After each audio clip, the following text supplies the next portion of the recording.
worldwide fans of the planet's hottest entertainment with an edge. Jaime En Fuego here, welcoming you once again to my namesake program, Enfuegotainment. That's right, you can just call moi Fuego for short, and yes, I am hella psyched that y'all are back for another Fresca Fuego review here on my side channel of sorts, aside from the horror show channel where, you know, we've got almost 28 GZs, and this is below a single G as far as the subscription stuff goes, but I need an outlet to cover stuff that isn't of the spooktacular variety, and Blinded by the Light. No, it's actually a Bruce Springsteen song, even though everyone always thinks of the Manfred Man Earth Band or whatever the hell they were, and it's not wrapped up like a douche, okay guys? And yeah, started out as a Bruce Springsteen song. If I'm not mistaken, it's not only his first single from Welcome to Asbury Park, but it's the first song on the first album from Bruce Springsteen, and you know, modest hit, but I think it went to #1 on the Billboard charts in like 77, came out in 76, and Manfred was a British band, so even more interesting, but they discoed the song up and everything, and I always think of that tune's usage, the cover that being in Blow of all things. For whatever reason, that's what I always think of when I just contemplate Blinded by the Light. But yes, Blinded by the Light is the newest in a recent string of these music films that are just either biopics or just using popular music from a big-time artist as a springboard for storytelling. And I literally had it just a couple weeks ago when I reviewed Yesterday, and that one I got to see just a few days early, almost a week I want to say. But Blinded by the Light, thanks to Allied, I got the chance to see about a month early, because this doesn't come out till...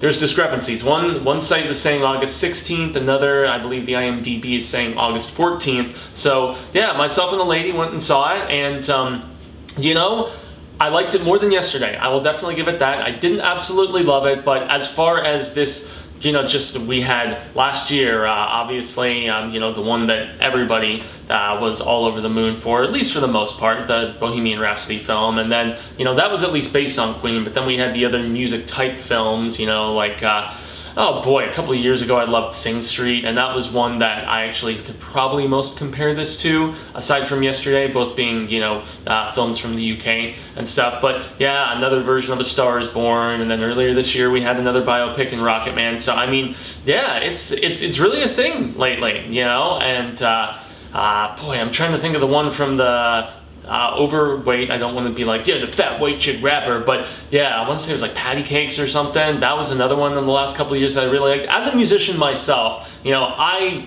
really love these sort of films, and yet it's always, it's a very fine line to straddle when you're using and officially licensing all of this other music from a big-time popular artist like the Beatles in Yesterday, or like Bruce Springsteen in this case. So here on Enfuegotainment, I always like to do Bueno, Malo, and Feo. Yes, my silly trope of the good, the bad, and the ugly, as you see below. And so I always start out with the Bueno, and I really was just endeared by this story because of the unlikelihood of it, especially because of the fact that it's based on a true story. I mean, at the end of the film, they show actual photos of this real Pakistani, you know, immigrant who came over with his parents and stuff, or at least his parents came over and he was born in Luton. I'm trying to remember that exact part, if they came with or if they were born after actually getting to the UK, but yeah, his family is from Pakistan. He's Pakistani, and it's definitely kind of a culture war of sorts, and there is oppression, and you know, he is like bullied and stuff, and yet he finds solace, of all places, not even in another British musician. You know, his best friend is in kind of a new wave type band and listening to stuff like, you know, oh boy, Pet Shop Boys, they start the movie out with a Pet Shop Boys song, and I was just like, I was grooving, because I'm wearing a Guns N' Roses shirt. I'm talking about a Bruce Springsteen inspired film, but I love the Pet Shop Boys. It's a Sin, I think, was the track that they opened up with, and I was just like, I was grooving, man. That cover of Always on My Mind, man, good stuff, dude. But yeah, obviously not even in the same realm as Bruce Springsteen, you know, with Flock of Seagulls and, you know, Synths of the Future is what his friend says at one particular point. But so Javid is the name of our lead, and so he's the writer, or at least the aspiring writer. And so whereas his friend, his best friend that I just mentioned, who's actually trying to play music, he's like, he gives him a diary at the very beginning of the movie when they're little kids and they're up on this hill in Lutton, like looking down at their small little like city slash town. It's like somewhere in between is the vibe that they give us and stuff, but it flashes forward to them, growing up, and he's about to go to college, which I don't know the exact specifics of everything as far as the educational system goes over in the UK, and so I'm guessing college to them is probably the equivalent of like going to a junior college, of sorts, if you're going, or a community college like we have here in the States and stuff. And so he's talking about wanting to get into this university in Manchester. He wants to study writing, and yet his father is very much of that, just, I'm the head of this family, I'm the patriarch, and give all of the money that you make to me, whether it's Javid, whether it's the mother doing laundry and sewing and stuff like that, doesn't matter what it is, all money goes to him.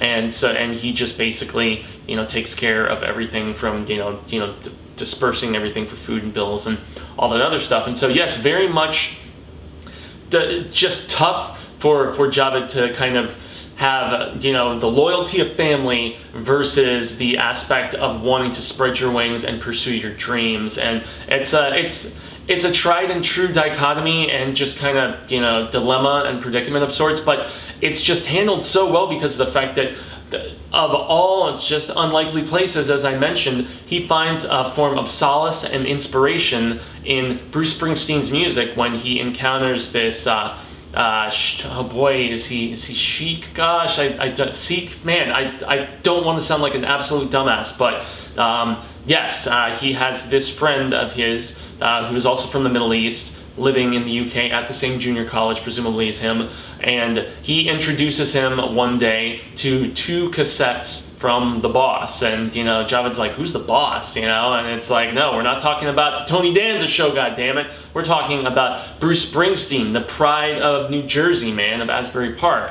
And so initially he doesn't even pay any attention to the 2 cassettes, but then one unlikely evening he decides to throw one on, and he's immediately enthralled. And it's just his enthusiasm for the boss and his performance of this lead actor is really great. There is a cute romance as well that goes down with him and this girl who's like very into protesting the antics of Margaret Thatcher and those late 80s politics, because this is 1987 when the film actually takes place. And another point is that I love period pieces, man, that take place, whether the 70s. We know the 80s period piece is really big lately thanks to Stranger Things and stuff, but I mean, Sing Street was also, if y'all haven't seen Sing Street, from the director of Once, which is one of my favorite music films ever, and then Begin Again is decent, I guess, but Sing Street and Once are both amazing, and I cannot recommend both of those films enough. And that's the vibe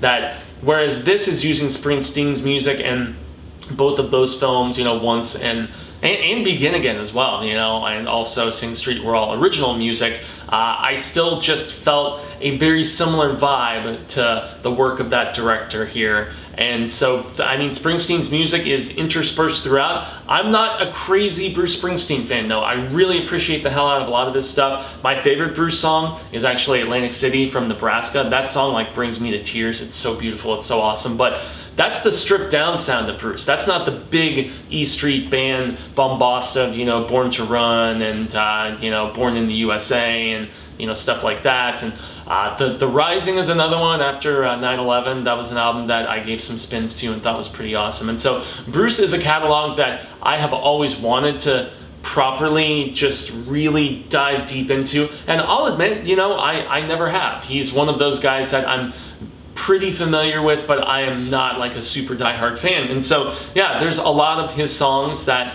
I don't know. And while I knew about 60% in the film, that's something, like I said, I will mention in the Feo here once we finally get around to that. But, I mean, great performances, awesome use of music, and unlike yesterday, which just uses only big Beatles songs, this was a nice variety, I must admit, because of the fact that I've heard pretty much everything Bruce that's been on the radio, Hungry Heart and, various others and stuff. But, I mean, it's like, I felt like they did dive a little bit deeper, and that the bigger Bruce fans are going to be especially impressed, you know, with this one as far as some of the song choices and the way that they went about it. And there's also a very interesting visual style that I think some people will really appreciate, and others maybe it'll help with just getting them into it. And so there's this recent, well, I don't even think it's a recent thing, but I know that there's these sing-alongs that they do. They were doing them last year for Bohemian Rhapsody, and I think they were even doing one for A Star Is Born, if I'm not mistaken. And it's where, at least in this film, they were doing a similar thing. I know there's Rocky Horror sing-alongs. There's there's Hairspray the musical sing-alongs. I mean, there's tons and tons of those. Another awesome musical, because I'm just thinking about musicals as I'm doing this. If anyone has ever seen Phantom of the Paradise, holy shit, that is so awesome. I adore that film, and I just keep getting sidetracked, everybody. So yeah, there's scenes in the film where Javed, our lead character, is like he's going around and he's like kind of miming some of the songs, and he's only singing certain parts, and he's kind of, you know, dancing around or having these angsty moments and really getting into it during these musical numbers, and they're flashing the words to the Springsteen songs as they come up. And that's one thing I do have to mention, is that whereas in Yesterday, obviously they licensed all the Beatles songs, but it's our lead character singing pretty much all of them with the exception of a few different bits. And then also Rocket Man, where, you know, Taylor Edgerton, oh god, I hope I'm not getting his name mixed up, and I probably did, and I feel like an idiot right now. The kid from Kingsman, damn it, Eggsy, who's great in Rocket Man, by the way. He's really terrific. But in that also, once again, another person actually singing these classic songs. In Blinded by the Light, it's the actual Bruce songs, the original masters presumably being used. And so that's at least a different approach, which some may like, and others that there is one instance in particular where two characters are, it's his best friend's father, who is a very funny little side character. And that's the thing, all the characters, you know, maybe the parents are a little one-dimensional at times, but I just felt like it was more of that traditionalist, you know, just kind of Middle Eastern, and not just East and Middle Eastern, but just, you know, how there's the West versus the East mentality, and in the West you leave your family and you go off and stuff. In the East there is that, I mean, in the Middle East and the Far East especially, and we studied this in psychology class, there is that you don't leave your family, you stay with your family, you care for your family, you don't abandon them, you don't go off necessarily and forge your own, you know, roots and journey and all of that other stuff. And so maybe, I don't know, I heard some criticism from a few people as I was walking out saying that the parents were too one-dimensional, but I was like, I didn't necessarily think so. I thought that they were just of that traditionalist mentality, the father especially, and, you know, the mother kind of being not even a complacent subservient, but just, you know, the man is very much the man of the household in that dynamic, and so she didn't question as much maybe as some people thought she should have, but I just don't think that's the way of that culture. And so, but getting back to the whole the singing bit with Javed and his best friend's father, one of the only times where there's others actually singing these songs, or at least bits and pieces of them. The MALO for me is the fact that the musical numbers, when we did actually get them, some of the dancing around town and stuff, I thought it was pretty hokey. It did not have the same kind of cool factor, I think, that you even had in Rocket Man, let alone something like Moulin Rouge, or, you know, Chicago, or even like the Hairspray musical. And so it was kind of cheesy and lame. Two dance around town, kind of footloosey type numbers in particular. It just really didn't do it for me. I thought they were just kind of meh, silly, and, you know. But honestly, beyond that, and the film also feeling just paced a little bit longer, it's around 2 hours, I want to say 1:58. It did start to drag a little tiny bit in certain parts, and yet there were other parts, in the third act especially, where something happens with the Javid character and he gets to actually travel somewhere, which is really cool, that I felt that stuff was skimmed over too much. So pacing issues and a few kind of, you know, oh boy, I can just smell the melting queso going down. Aside from that, I really can't think of a lot of bad stuff in this. I thought all the performances were strong. I liked the chemistry between Javed and the love interest, the protest girl and stuff. I liked the best friend character, even though I felt like he needed a little bit more time. And the other best friend, the one who introduces him to the boss's stuff, I felt like both of them were cool, if not for the fact that they just didn't maybe get as much screen time as I would have liked. But it's really, Javed's story at the end of the day. Javid, I'm trying to remember the proper pronunciation now. I feel like a dunce if I am not hitting it adequately, everybody. But really, there's not much else to say beyond jumping into the Feo. And the only ugly that I can think of about this is the fact that my date and I, as we were walking out, she turns to me and she's like, I would have liked it a whole lot more if I knew more Bruce Springsteen music and if I really liked Bruce Springsteen as much as apparently certain people do.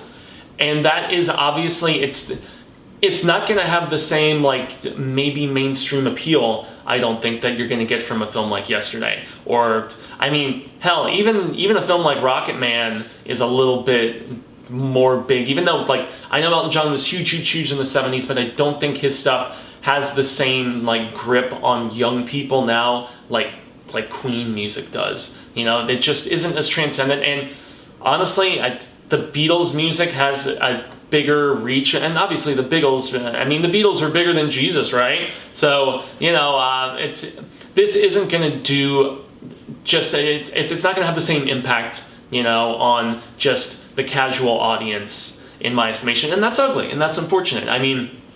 I can at least agree with my date a little bit that I probably would have got a lot more out of it if I knew every single song that was used. But for me, it wasn't a problem because I absolutely adore music, and Bruce is an artist that I've always wanted to learn more about. And even though I can rattle off all of my favorite artists, from the 60s all the way through, up to about 5-10 years ago, where I honestly can admit I haven't discovered as many new artists because there's still so many amazing old ones that, for every, Floyd and Doors and, all kinds of others, GNR and, hell, even the punk I listen to, Bad Religion, and, just all of them, even newer stuff like My Chemical Romance, Airborne Toxic Event.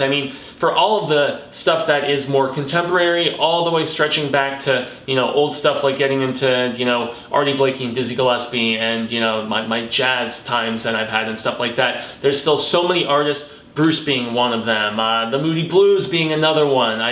Boy, I could just rattle off various others from, I could go decade by decade, okay? And Bruce being one of those artists that is still around today, that has been around since 1973 when Asbury Park came out. I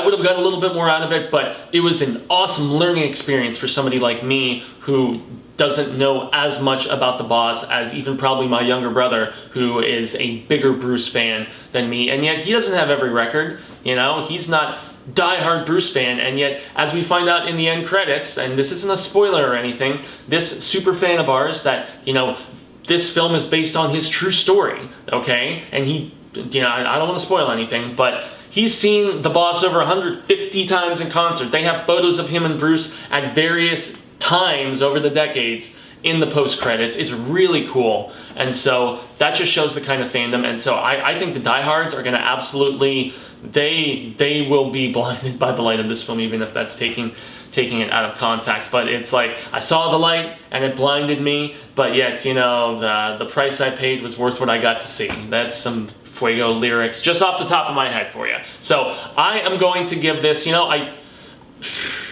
it's tough. It's between 3 and 4. This is really one of those instances where I would go 3.5, somewhere in between Bueno and Fuego. But for the sheer fact that I saw a very good film on my hands, the director of Bend It Like Beckham behind this one, and so I am going to give it 4. I'm going to say certified Fuego because the only thing that makes this lean more towards 3 instead of 4 for me is the lack of knowing enough of the songs, and that is no fault of the film whatsoever. So this gets 4 out of 5 Fuego Fireballs. That's right, I shall indeed say that this is certified Fuego. When it comes out August 14th or 16th, whichever of the 2 days that it is properly hitting, make sure to take the time, especially if you are a big fan of El Jefe, that's right, the boss. If you're a big fan of Bruce Springsteen, you owe it to yourself to go and check out Blinded by the Light. So, I have been Jaime En Fuego. I extend a grande gracias to everybody who tuned in to this review. You can find me on all social media sectors like Twitter, Instagram, Facebook, here on YouTube. Porfa, gracias, subscribe. I'm trying to get this over a Jeezy so that, you know, I can at least do some live programming and have some super chat going on and all kinds of fun stuff like that. Yes, I do spend the predominance of my time at youtube.com/The Horror Show channel, like you see spelled below. Trailer reactions, film, comic, book, television reviews, convention coverage, unboxings, let's plays. I mean, everything under the spooktacular sun, essentially, and we put up at least one episode a day, sometimes two, depending on if we have press for a big film or if there is something pertinent that needs to be covered. But I gotta say, I really want to continue putting my hard work and effort into this channel because it's something that I'm truly passionate about. So, one other thing to mention is that I do have involvement now with a third YouTube channel, but just every Monday, 6 p.m. Pacific Standard Time, 9 p.m. Eastern Standard Time on the Willie Screedia YouTube page. I am a co-host along with Lindsay and the showrunner, CP. It's called Show Business, #Show Business, and there we go over the weekend box office numbers from the previous few days. We look ahead to the upcoming weekend, make some predictions, and we also break down some of the biggest movie news.